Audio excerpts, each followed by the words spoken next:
Bismillahirrahmanirrahim. Assalamualaikum warahmatullahi wabarakatuh. Alhamdulillahirabbil alamin. Wa bihi nasta'in wa ala umuri dunya waddin. Wassalatu wassalamu ala asrafil anbiya'i wal mursalin. Ya, gimana kabar teman semua? Gimana kabar teman-teman semua? Mudah-mudahan tetap sehat ya. Dan tetap jaga kesehatan, tidur yang cukup, istirahat yang cukup, kemudian makan yang banyak, jangan sampai kalian ini gak menjaga kesehatan diri sendiri gitu, karena saat ini perkembangan virus COVID ini semakin tinggi ya. Jadi orang-orang yang daya tahan tubuhnya lemah sangat mudah sekali terserang virus ini. Jadi semoga teman-teman semua tetap jaga prokes dan jaga kesehatan. Oke. Nah, kita akan ngebahas di bab ini tentang sosiologi agama dalam teori kritis. Sebelumnya kita udah mengenal ya sosiologi agama dalam teori sosiologi klasik, kemudian pendekatan sosiologi agama, kira-kira apa aja yang pendekatan yang dilakukan pada saat seseorang ingin meneliti tentang sosiologi agama. Nah, itu udah dibahas kemarin. Nah, sekarang kita masuk ke sosiologi agama dalam teori kritis nih. Oke, disimak baik-baik ya. Jadi, bagaimana sih awal mula kemunculan teori kritis? Teori kritis ini berusaha dirumuskan oleh beberapa ahli teori Jerman yang tergabung dalam Lembaga Institut for Sozialforschung di tahun 1923. Nah, awalnya lembaga ini bertujuan untuk menilai dan mengoreksi, kemudian membongkar teorinya Marxian. Oke, jadi seperti sekarang ya, kita udah masuk ke era demokrasi.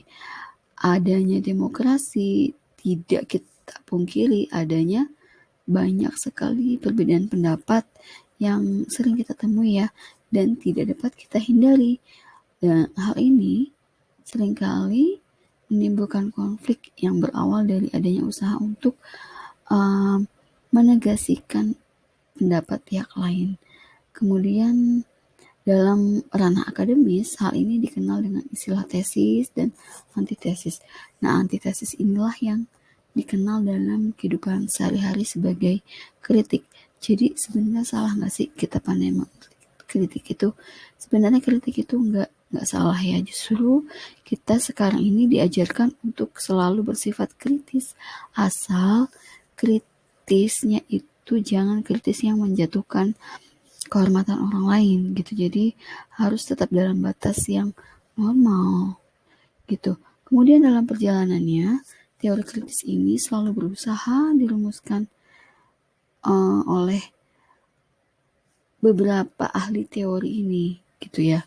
Dan dia didirikan oleh Felix Well bersama direktur utamanya yaitu Carl Gunberg. Dan teori ini awalnya bertujuan untuk menilai, kemudian untuk mengoreksi juga teori-teori dari Marxian, dan untuk membongkar teori yang dikembangkan oleh Marxian ini, yaitu melalui pengetahuan kritis. Nah, pada tahun 1931, teori kritis ini mengalami perkembangan yang sangat pesat saat di bawah pimpinan Horkheimer. Kemudian Horkheimer ini dengan idealismenya bahwa untuk menuju teori kritis dari yang sebelumnya berpedoman pada filsafat, nah sekarang nih menurut Horkheimer, masyarakat harus bersifat praktis, kemudian dalam artian yang lebih luas mampu membawa perubahan sosial. Nah, tapi pada tahun 1934 Horkheimer ini sama kawan-kawannya terpaksa banget pindah ke Universitas Columbia di Amerika karena demi melanjutkan produksi teori-teori kritis mereka. Nah, sedangkan kenapa mereka pindah dari Jerman? Karena pada saat itu di Jerman mulai berkuasa Nazi gitu kan, mulai tidak kondusif, mulai Adolf Hitler menangkap orang-orang Yahudi, sementara di lembaga ini banyak sekali keturunan dari Yahudi gitu.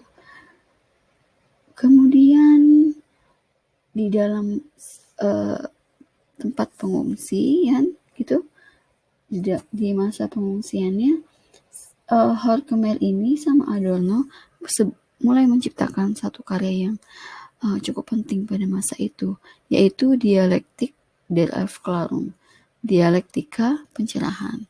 Dan pada saat tahun 1945 setelah Perang Dunia II selesai, Adorno dan Horkheimer ini kembali ke Universitas Frankfurt di Jerman, dan Adorno menggantikan posisi Horkheimer sebagai pimpinan dari yang lembaga itu yang mana pada saat itu dikenal sebagai Mazhab Frankfurt. Kemudian Horkheimer sendiri diangkat menjadi rektor di Universitas Frankfurt. Oke, kemudian kita lanjut ke agama dalam perspektif kaum materialisme. Materialisme ini apa sih? Materialisme ini memandang setiap fenomena sosial yang terjadi saat ini, yang ada, yang kita temui ini, dan masalah-masalah yang ditimbulkannya itu asalnya dari materi. Jadi segala problem, segala apa saja percayanya hanya kepada yang dilihat saja.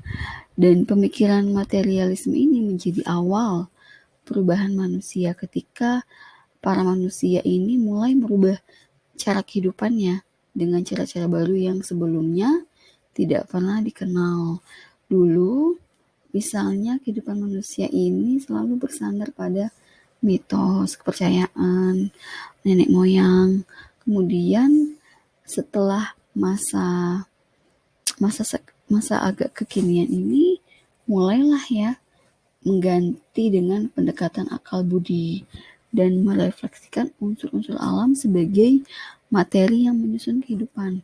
Manusia mulai percaya bahwa di dalam dunia ini, di alam semesta ini adanya satu sistem yang mengatur kehidupan, yang menyusun kehidupan gitu kan. Nah, dengan begitu para pengikut materialisme ini lebih mementingkan logikanya gitu. Oleh sebab itu, para pengikut materialisme ini telah memajukan cara pandang manusia dari sistem kepercayaan atau dari sistem mitos menuju ke sesuatu yang rasional atau yang logis. Kemudian agama dalam perspektif orientalisme, Edward Said. Kita ke pengertian orientalisme dulu ya.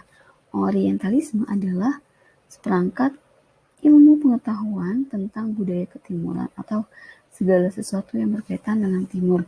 Jadi orang-orang yang mempelajari tentang budaya ketimuran atau negara bagian timur ini disebut dengan orientalis. Jadi salah satu yang menjadi sasaran dalam penilaian kaum orientalis lama adalah awalnya hanya agama, terutama agama Islam. Karena pada saat itu Islam ini dinilai sebagai agama yang tidak rasional karena tidak mampu membawa manusia pada kemajuan. Dan Said ini mengkritik hal ini gitu di dalam bukunya Covering Islam. Menurut Said, penilaian yang diajukan oleh kaum orientalis lama ini terhadap Islam tidak bisa mewakili agama Islam secara sepenuhnya tanpa memahami lebih dulu secara mendalam. Dan penilaian bahwa agama Islam ini agama yang gak rasional, ini sangat dangkal dan tidak bisa dipertanggungjawabkan gitu. Dan kalau kita menjelajah benua lain untuk melakukan inventarisasi budaya seperti halnya mempelajari adat seperti seorang antropolog, kemudian melakukan penilaian, kemudian melakukan perbandingan gitu kan dengan budaya negerinya, budaya bangsanya.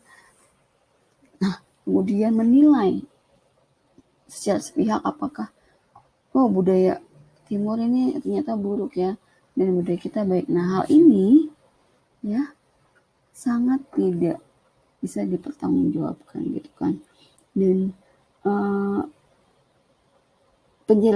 penjelajahan ini awalnya pembelajaran apa sih maksudnya, orang yang mempelajari budaya timur ini niatnya awalnya ini juga mereka sembari melakukan penjajahan gitu kan. Jadi penelitian-penelitian yang dilakukan oleh kaum orientalis ini digunakan untuk keperluan dalam menyusun taktik penjajahan gitu, mencari kelemahan negara yang akan dijajah gitu kan. Dan hal ini banyak terjadi pada masa-masa kolonialisme sehingga kaum orientalisme ini disebut juga dengan kolonialis. Agama dalam perspektif feminis bagaimana ya? Jadi feminisme ini dapat dipandang sebagai sebuah paradigma, sebagai sebuah pendekatan atau juga sebagai satu gerakan gitu. Nah, sejak awal kedatangannya ya, agama Islam ini telah menghapus diskriminasi terhadap kaum perempuan. Padahal pada saat zaman jahiliyah, praktek pembunuhan bayi perempuan ini adalah sesuatu yang sangat biasa, yang sering dilakukan ya. Sudah seperti sebuah adat kebiasaan gitu kan. Jadi apabila seorang istri melahirkan bayi perempuan, maka bayinya ini akan langsung dikubur oleh ayahnya karena mereka menganggap kalau melahirkan anak perempuan itu adalah sesuatu yang memalukan, yang akan menjatuhkan martabat keluarga. Jadi kebalikannya ya, melahirkan anak laki-laki adalah suatu kebanggaan, sedangkan melahirkan anak perempuan adalah suatu kehinaan gitu. Kemudian, pada saat Islam datang, hal ini dihapuskan, hal ini dilarang, bahwa membunuh bayi mau perempuan mau laki-laki itu sama halnya dengan dosa yang amat besar, makanya sangat-sangat dilarang sekali. Kemudian ya ada juga ya yang menyebabkan gerakan feminisme ini muncul, yaitu adanya perbedaan-perbedaan dalam hal pembagian peran, tanggung jawab antara pria dan wanita. Dan disinilah ada terjadi sebuah gerakan yang mana wanita ini menuntut keadilan ya. Jadi wanita ini merasa pada saat itu, kita semua tuh sama gitu, mau laki-laki mau perempuan, kita punya hak yang sama, janganlah dibeda-bedakan gitu. Kalau laki-laki boleh sekolah, boleh menempuh pendidikan, boleh bekerja, nah perempuan juga boleh, mereka boleh sekolah, kemudian banyak murid-murid perempuan yang sangat pintar, yang mudah dalam mengikuti pelajaran, kemudian mereka juga bisa bekerja, bisa diandalkan gitu ya. Namun pada saat itu banyak orang yang tidak paham gitu kan, yang merasa wanita tuh selalu di nomor urutan kedua gitu setelah pria, padahal seperti itu. Oke. Kemudian ya ketika peradaban barat ini mulai masuk ke dalam dunia Islam, mereka nih mulai ya mengkritik terhadap syariat Islam yang selama ini menjadi satu keyakinan gitu kan. Mereka ini merasa bahwa laki-laki dan perempuan ini harus setara. Tuh. Nah, tapi para pemikir Muslim mulai terpengaruh sehingga menimbulkan wacana baru dalam dunia Islam. Dan di saat itu konsep-konsep Islam tentang peran dan hak wanita ini mulai dipertanyakan dan dibongkar dengan dalih sudah tidak sesuai dengan zaman gitu, dan sudah tidak adil bagi wanita itu sendiri gitu. Bahkan ada tuduhan bahwa Islam ini memberikan perhatian lebih kepada laki-laki daripada perempuan gitu. Padahal kalau kita telusuri lebih baik gitu kan, sebenarnya laki-laki dan perempuan ini gak ada bedanya ya, sama menurut fitrah. Namun sejatinya akan menjadi mulia dengan masing-masing tugas, masing-masing yang mereka kerjakan tanpa harus merasa terdiskriminasi. Jadi seorang perempuan bisa menjadi wanita yang agung, wanita yang terpuji, yang terhormat, itu tanpa ada rasa diskriminasi. Oke, kemudian Islam ini mengembangkan peradaban melalui pengetahuan dan akal yang dipandu oleh Nabi Muhammad SAW, dan disebarkan kepada seluruh umat manusia di dunia gitu. Dan dari sejak adanya Nabi Muhammad, mulailah perempuan diperhatikan, mulailah ada perubahan gitu kan. Dari sebelumnya keadaan perempuan ini sangat memprihatinkan, sangat buram. Nah sekarang pada masa Nabi Muhammad dianggap sebagai makhluk yang sudah mulai dihormati gitu kan, sudah mulai dimanusiakan gitu. Dan apalagi saat ini ya, secara bertahap Islam mulai mengembalikan hak-hak perempuan sebagai seorang manusia yang merdeka, mengangkat derajatnya sebagai makhluk yang punya kehormatan yang harus dijaga tuh. Nah, adapun bukti bahwa pada saat itu harkat derajat perempuan diangkat oleh Islam, oleh Nabi Muhammad. Jadi ada hadis ya, hadis Nabi, tidak ada seorang muslim yang memiliki 2 anak perempuan lalu ia merawatnya dengan baik kecuali ia akan masuk surga. Jadi bagi para orang tua yang bisa menjaga anak-anak perempuannya dengan baik sampai mereka berusia dewasa, sampai menikah, tidak ada lagi pahalanya, tidak lagi balasannya kecuali surga. Ini adalah sebuah hiburan ya buat orang-orang yang sudah merawat anaknya dengan baik, bahwa ganjarannya nanti adalah surga gitu. Oke, kita lanjut ke agama dalam culture studies. Jadi culture studies ini memandang budaya secara luas yang terangkum dalam istilah teks. Tapi teks yang dimaksud bukan cuma tulisan aja. Nah ini termasuk di dalamnya ada diskursus, ada gaya, ada pola konsumsi, ada bahasa, pola komunikasi, dan segala aspek kebudayaan manusia yang dapat ditafsirkan di satu kelompok atau di satu tempat tertentu gitu. Jadi kajian budaya dalam culture studies ini berbeda ya dengan antropologi. Culture studies ini memandang secara luas dan ini terangkum dalam teks-teksnya ini, termasuk di dalamnya adalah gaya, pola konsumsi, bahasa mereka, kemudian bagaimana cara berkomunikasi, dan segala aspek kebudayaan manusia yang dapat ditafsirkan. Dan cara untuk penafsiran culture studies ini menggunakan banyak sekali metode ya. Kadang mengadopsi ilmu politik, kadang ilmu komunikasi, antropologi, karena mencakup semua aspek kebudayaan manusia gitu. Dan culture studies ini sudah menempati tempat khusus dalam sosiologi terkait sumbangan-sumbangannya dalam pemikiran kritis gitu. Baik teman-teman, mungkin sampai di sini dulu pembahasan kita tentang sosiologi agama dalam teori kritis ya. Kurang lebihnya saya mohon maaf. Wassalamualaikum warahmatullahi wabarakatuh.